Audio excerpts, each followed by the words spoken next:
예, 오늘은 2026년 7월 셋째 주일입니다. 이 자리에서 함께 예배하는 우리 노원교회 성도님들과 이런저런 형편으로 인해서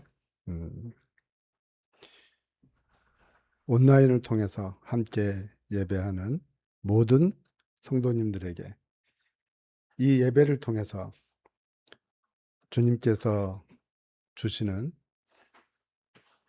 하늘의 은혜와 평안이 여러분들과 함께 하시기를 주님의 이름으로 기원합니다. 여러분, 우리가 살아가는 이 세상은 늘 시작의 중요성을 강조합니다. 우리나라 속담 중에 시작이 반이다라는 말이 있습니다. 어떤 일이든 처음 출발하는 그 시점이 그만큼 중요하다는 뜻일 것입니다. 시작이 좋아야 끝도 좋다고 생각하기 때문에 우리는 이 세상을 살아가면서 어떤 중요한 일들을 시작할 때마다 최대한 형식과 모양을 갖추어서 보기 좋게 시작하려고 애를 많이 씁니다. 그런데 하나님의 말씀인 성경을 보면 이러한 세상의 가치관과는 전혀 다른 차원의 시각을 우리에게 제시합니다. 대표적인 말씀이 전도서 7장 8절입니다. 전도서 7장 8절을 보면 이렇게 선언합니다. 일의 끝이 시작보다 낫다. 성경은 시작보다 끝이 훨씬 더 중요하다고 말씀하고 있습니다. 아무리 화려하게 시작했을지라도 그 끝이 초라하다면 사자성어에도 있죠. 용두삼이 용의 머리와 같지만 끝은 무엇과 같아요? 뱀과 같다. 그것은 결국 실패한 인생에 불과하다는 사실을 우리가 좀 진지하게 생각해 볼 필요가 있습니다. 그런데 성경을 읽다 보면 시작은 참 좋았는데 그 마무리가 좋지 않았던 사람들을 종종 만나게 됩니다. 설교를 준비하면서 최근에 개봉된 영화를 생각했어요. 왕과 사는 남자. 그러니까 왕이 주인공은 아니죠. 단종을 소재로 해서 만들어진 영화입니다. 이 단종이 몇 살 때 왕위에 올랐는지 혹시 기억하십니까? 8살에 세자로 책봉이 되어서 12살 때 왕위에 올랐습니다. 그런데 3년 뒤 숙부인 수양대군에게 왕위를 빼앗기고 귀양살이를 하다가 영월에서 결국은 사사받았다고 그러죠. 왕과 사는 남자.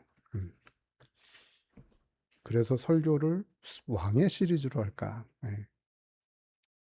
요시아 왕, 요아스 왕 그렇게 생각을 하고 있었는데, 자 오늘은 우리가 성경 본문을 통해서 읽은 바와 같이 요아스 왕에 대해서 또 한번 살펴보면서 우리가 생각해야 될 점이 무엇인지를 함께 나누고자 합니다.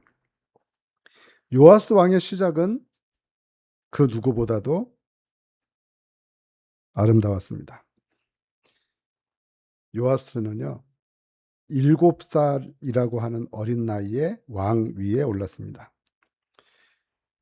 우리가 읽은 말씀을 여러분들이 한번 다시 보시기 바랍니다. 24장 1절을 보면 요아스가 7살에 예루살렘에서 왕위에 올랐습니다. 이 요아스 왕에 대한 성경의 평가를 보면 2절에 요아스가 여호와 보시기에 정직하게 행하였다. 그는 왕위에 오른 후에 악한 여왕이었죠. 아달랴에 의해서 황폐해진 예루살렘 성전을 눈물로 수리하고 하나님 중심의 선정을 베풀었습니다. 몇 년 동안 왕 위에 있었다고요? 24장 1절을 보니까 40년 동안 긴 세월을 예루살렘에서 남유다를 평안하게 다스렸습니다. 여러분 40년 동안 선정을 베풀었으면 성군의 반열에 오르기에 부족함이 없는 훌륭한 왕일지 모릅니다. 그런데 여러분, 우리가 성경을 좀 이렇게 징검다리처럼 읽었는데 이 요아스 왕의 스토리를 읽어보면 이 요아스 왕의 마지막 순간, 그 끝이 어떠했습니까? 참으로 비참하게 그는 생을 마감합니다. 아람과의 전투에서 크게 패하고 심한 부상을 입었습니다. 그가 침대에 누워 있을 때 신하들의 반란에 의해서 처참하게 살해당하고 맙니다. 더군다나 그가 죽은 후 백성들조차도 40년 동안 나름대로 선정을 베풀었던 왕임에도 불구하고 그를 온전한 왕으로 예우하지 않았습니다. 성경을 보면 그가 비록 다윗성에 장사되기는 했지만 남유다의 왕들에게 있어서 이 다윗성에 장사된다고 하는 것은 굉장히 중요한 의미가 있는데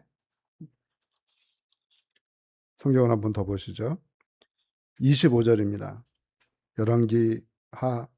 역대하 24장 25절을 보면 하반절에 다윗성에 장사되기는 했지만 열왕의 묘실에는 장사되지 아니하였더라. 우리가 성경은 시작보다 끝이 중요하다고 말씀하시는데 요아스는 정반대의 삶을 살았던 왕이었습니다. 이 시점에서 우리는 생각해 볼 필요가 있습니다. 왕으로서의 첫 출발이 훌륭했던 여호와 보시기에 정직히 행하였다. 성전을 보수했던 이 요아스의 인생이 왜 이처럼 비참한 파국으로 끝을 맺어야 했는가? 그에게 정치적인 능력이 부족했기 때문인가? 그런 것 같지는 않아요. 성경이 지적하는 이유는 하나입니다. 그가 끝까지 온전히 하나님을 믿고 하나님의 말씀에 순종했는가? 성경을 잘 살펴보면 이 요아스 왕이 시작이 좋았던 이유가 있습니다. 성경은 그것을 우리에게 분명하게 밝혀주고 있습니다. 다시 한번 24장 2절을 보시죠. 요아스가 어린 나이에 7살의 왕 위에 올랐어요. 그런데 2절을 보니까 바로 그의 곁에 그를 위해서 하나님의 말씀을 전하고 기도해 주던 위대한 영적 멘토가 있었습니다. 2절을 보시죠. 제사장 여호야다가 세상에 사는 모든 날에 요아스가 여호와 보시기에 정직하게 행하였다. 하나님의 사람, 하나님의 묵시를 밝히 하는 제사장 여호야다가 세상에 사는 모든 날에 요아스가 여호와 보시기에 정직하게 행하였다. 요아스 곁에는 누가 있었어요? 영적인 스승 여호야다가 있었습니다. 그런데 그 믿음의 버팀목이었던 이 여호야다가 130세로 세상을 떠납니다. 역대하 24장 15절 이하죠.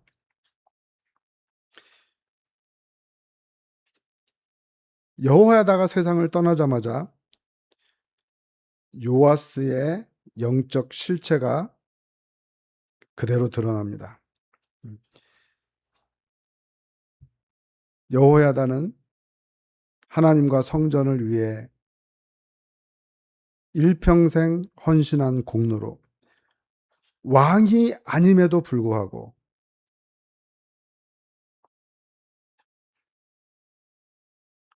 열왕의 묘실에 장사되는 큰 영광을 얻었지만 홀로 남겨진 요아스는 백성들의, 유다 방백들의 간사한 꼬임에 넘어가서 쉼없이 넘어지고 말았습니다. 그래서 이 요아스 왕은 평생을 다해 보수했던 여호와의 성전을 저버리고 아세라 목상과 우상을 섬기는 끔찍한 우상숭배, 배교의 죄를 저지르게 됩니다. 그런데 우리가 성경을 잘 보면 그럼에도 불구하고 하나님께서는 자비로우신 분이기 때문에 이 요아스에게 돌이킬 수 있는 기회를 주셨습니다. 여러 선지자들을 보내서 끊임없이 경고하셨지만 그는 귀를 막았습니다. 급기야는 하나님의 영에 감동된 여호야다의 아들 스가랴가 목숨을 걸고 왕 앞에 나와서 하나님의 말씀을 선포합니다.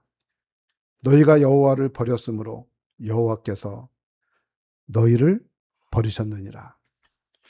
여러분, 어떻게 보면 이 선포는 겉으로 보기에는 심판의 선언이지만 그 속에 담겨져 있는 하나님의 진짜 마음이 무엇이겠습니까?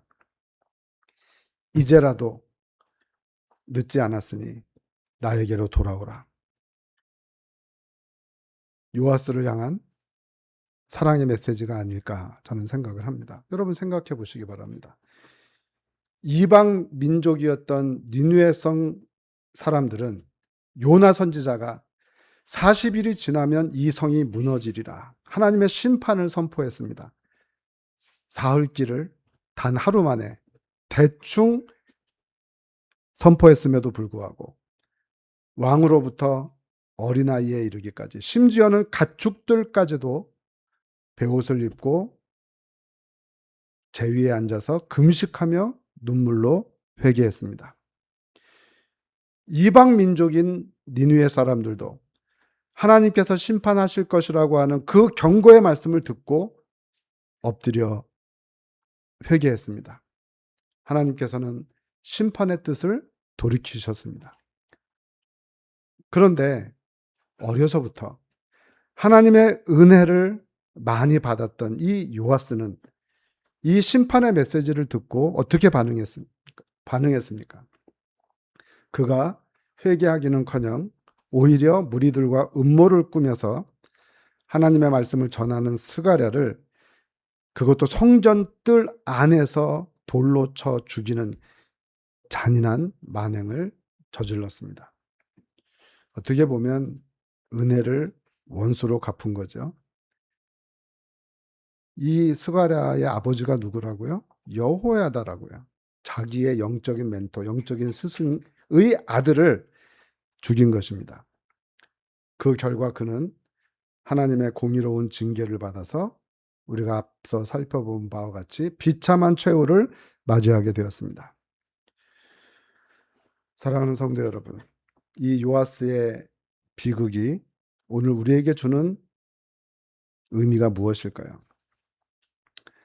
우리 인생의 진정한 성패는 내가 무슨 일을 얼마나 화려하게 잘 했는가에 달려있지 않다는 것입니다. 특별히 시작도 중요하지만 마지막 순간까지 하나님을 향한 믿음을 온전히 지키고 완주했는가. 믿음의 완주를 위하여.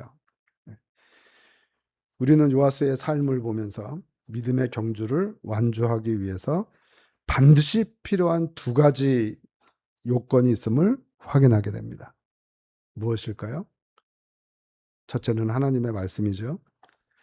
그거 못지않게 중요한 것이 영적 멘토, 영적 스승입니다. 요아스는 영적 멘토, 영적 지도자가 곁에 있을 때 하나님 앞에서 바로 설 수 있었지만 그 지도가 사라지자 무참하게 무너졌습니다.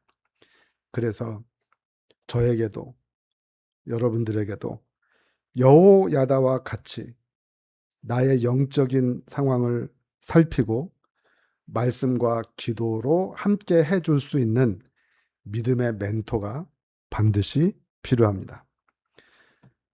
때로는 하나님의 말씀을 선포하는 목사님이, 때로는 우리가 함께 기도하는 우리 교회의 믿음의 성도들 중 누군가가 저와 여러분들의 여호야다가 될 수 있습니다. 그러면 이제 우리 마음속에 이런 질문이 생길지 모르겠어요. 아니, 목사님, 우리에게 하나님의 말씀인 성경이 있고 내가 하나님 앞에 기도할 수 있는데 굳이 사람의 도움이나 교회라는 울타리가 우리에게 꼭 필요합니까? 개인적으로도 혼자서라도 잘할 수 있지 않겠습니까? 그런 생각이 들 수 있어요. 맞습니다. 물론 우리는 개인적으로도 하나님의 말씀을 읽으면서 기도하면서 은혜를 누리고 하나님을 인격적으로 만나고 교제할 수 있습니다. 그러나 칼빈이 기독교 강요 제4권 1장에서 우리에게 이렇게 권면하는데 저는 이게 굉장히 중요한 말씀이라고 생각을 합니다. 칼빈은 이렇게 이야기합니다. 모든 성도가 그리스도 예수 안에서 하나님께 직접 나아갈 수 있는 영적 신분을 얻은 것은 엄연한 사실이다. 그러나 이 땅을 살아가는 현실의 인간은 너무나도 연약하고 부패하고 나태하기 때문에 결코 혼자서는 그 믿음을 끝까지 지켜낼 수 없다. 우리가 주일 아침마다 고린도전서 말씀을 조 목사님을 통해서 같이 보고 있죠. 자연인의 상태에서의 인간은 눈으로 보지 못하고 귀로 듣지 못하고 사람의 마음으로 생각하지도 못한다. 그래서 하나님께서는 친히 우리의 수준으로 눈높이를 맞추셔서 이 땅 위에 교회를 세우시고 그리고 그 교회 안에 목사와 교사라고 하는 영적 양육자를 세워두셨다. 칼빈이 이렇게까지 이야기를 해요. 천주교 혼돈하시면 안 돼요. 마치 하나님께서는 어머니가 갓난 아이를 품에 안고 사랑으로 젖을 먹여 기르듯이 하나님께서는 교회에 세우신 목사와 교사들의 입을 통해 선포되어지는 말씀과 성례를 통해서 성도들이 험한 세상에서 낙오되지 않고 그리스도의 장성한 분량에 이르기까지 자라나도록 보호하신다. 이것은 바로 성도들을 향하신 하나님의 경이로운 섭리이다. 그렇습니다. 하나님께서는 우리를 고아처럼 홀로 버려두지 아니하시고 어머니 같은 교회의 품속으로 우리를 모으시기를 기뻐하셨습니다. 칼빈은 교회의 돌봄과 지도를 받아 마침내 천국이라고 하는 믿음의 목적지까지 안전하게 도달하게 하시려는 하나님의 배려라고 설명을 합니다. 그래서 교회 안에 하나님의 말씀을 대언하고 가르치는 목사와 교사의 직분이 중요합니다. 교회 안에 세우신 이 직분자들을 통해서 선포되어지는 말씀을 들을 때 비로소 우리의 영혼이 살아나고 우리가 하나님을 알게 되고 우리의 믿음을 다시 한번 굳건히 세워갈 수 있는 기회가 되기 때문입니다. 성경을 보면 이것은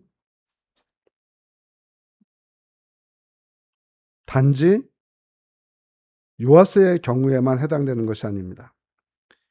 제가 아까 언급했던 왕들의 케이스가 좀 있다고 그랬죠. 남유다의 또 다른 왕 우시야 역시 비슷한 케이스라고 볼 수 있어요. 하나님의 묵시를 밝히 아는 스가랴가 사는 날 동안에는 우시야가 하나님을 찾았고 하나님이 그를 형통하게 하셨습니다. 역대하 26장 5절입니다. 신약에서도 한번 살펴볼까요? 사도행전 8장을 보면 에디오피아 여왕의 넷이 기억하시죠? 그가 마차 위에서 성경을 읽고 있었습니다. 이사야서라고 밝히고 있는데, 근데 아무리 성경을 읽어도 그것이 무슨 뜻인지 깨닫지 못하였습니다.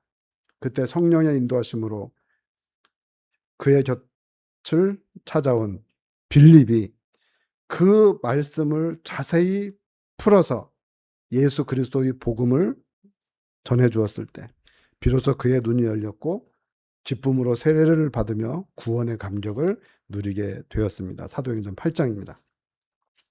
이처럼 내 옆에, 내 곁에 바른 영적 멘토가 있다는 것, 내가 주님의 몸된 교회의 돌봄 아래 있다는 것, 우리가 세상을 살아가면서 누릴 수 있는 가장 큰 복 중의 복입니다. 복의 큰 복입니다.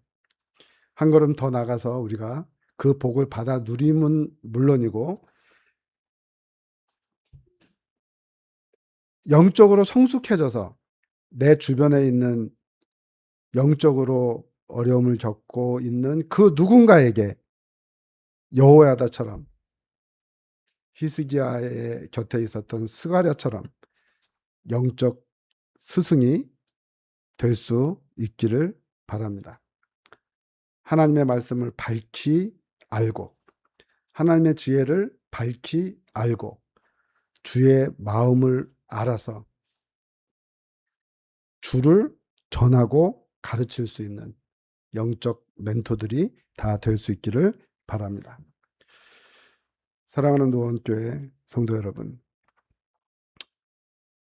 2026년 어느덧 절반이 지나가고 있습니다. 10대보다도 20대보다도 60대가 되니까 시간이 더 빨리 지나가는 것 같아요. 빠르게 흘러가는 세월 속에서 지금까지 달려온 2026년도 상반기의 시간도 우리에게 소중하지만 7월을 맞이하면서 스스로에게 질문해 봤으면 좋겠어요. 나는 2026년도 한 해의 남은 이 반년을 어떻게 보낼 것인가? 내 인생에 있어서 2026년이라고 하는 한 해가 또 어떤 색깔로 어떻게 기록될 것인가? 지금까지 달려온 반년의 삶도 중요하지만 그것은 앞으로 우리에게 주어질 남은 반년을 어떻게 보내는가, 어떻게 완주하느냐에 따라 달라질 수 있습니다.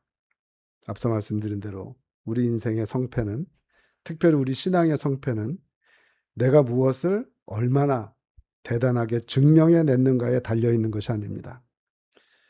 오늘도 나를 붙드시고 나와 함께 하시는 하나님을 향한 나의 믿음이 얼마나 굳건하게 세워져 있는가, 내가 주의 말씀에 얼마나 의지하며 순종하는가에 달려 있습니다. 시작보다 끝이 좋은 인생, 처음보다 나중이 훨씬 더 아름다운 신앙의 삶을 위해서 우리가 지나온 반년을 하나님 앞에서 다시 한번 돌아보면서 혹시 내 영적인 게으름이나 나태함으로 인해서 영적 궤도를 이탈하고 있지는 않은지 우리 스스로를 점검해 보시기 바랍니다. 그리고 남은 반년 동안 무엇보다도 하나님께 더 가까이 나아가시기 바랍니다. 어머니와 같은 교회의 품 안에서 말씀과 기도로 하나님과 더 깊이 소통하시기 바랍니다. 주일마다 예배 때마다 우리 강단에서 선포되어지는 주의 음성을 붙잡고 하나님께서 그 말씀을 통해서 깨달음을 주시는 대로 각자 처한 삶의 현장에서 말씀대로 깨달음을 주신 대로 의지하고 순종하며 살아가는 저와 여러분들이 될 수 있기를 바랍니다. 그래서 2026년 한 해를 마감하는 마지막 날 우리가 하나님 앞에서 올 한 해 동안 내가 해야 될 일, 내가 믿음의 선한 싸움을 싸우고 나의 달려갈 길을 잘 마쳤다고 고백할 수 있는 우리 노원 성도교회 모든 성도님들이 되시기를 주님의 이름으로 축원합니다.